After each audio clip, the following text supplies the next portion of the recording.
Hi everyone, welcome to the visual guide for the Fist of the Father Savage. This guide will build upon the foundation of knowledge you have of the normal version of the encounter. If you have absolutely no idea what you're doing and your mind feels like it's slogging through resin, I recommend watching my normal guide first.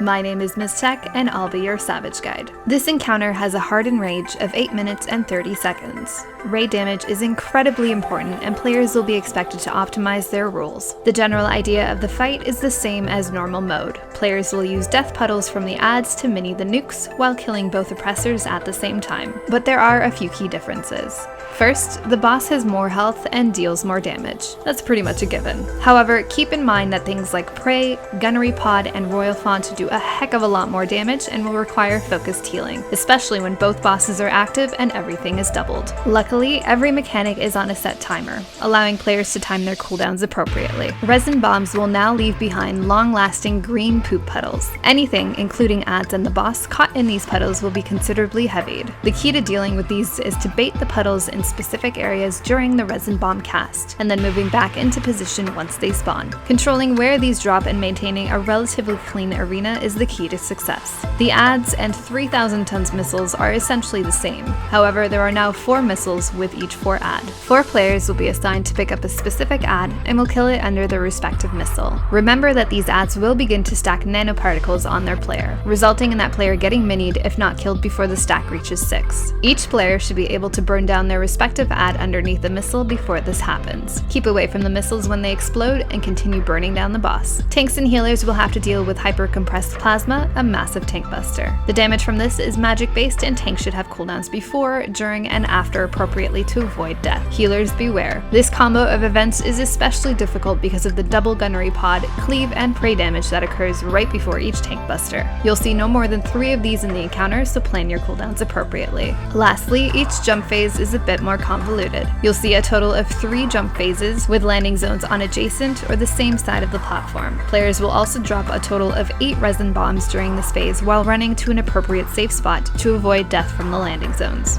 In our group, we mark up each corner of the room with a waymark and announce where the safe spot will be. You have the option of running to an outer wall near the safe zone first, placing each resin bomb along the outer perimeter, or you can stagger the bombs on your way to the safe zone. Whatever way your group chooses to handle this, remember that the resin bombs will persist for some time after the boss's return, and it's imperative that you do not box yourself in or get a boss stuck in the puddle. After each jump phase, the fight will repeat. Remember to bait resin puddles away from the lasers, kill adds as soon as possible, and watch out for that heavy raid and tank damage. Again, this encounter isn't exactly mechanic heavy, and once you learn the mechanic rotation, it's just a matter of practice. The damage, mitigation, and healing requirement is very strict. However, if you've managed to get past Faust, then you have what it takes to bring down Oppressor. If you have any questions or comments, please let me know. Up next, we'll dive into the Cuff of the Father Savage. As always, thanks for watching.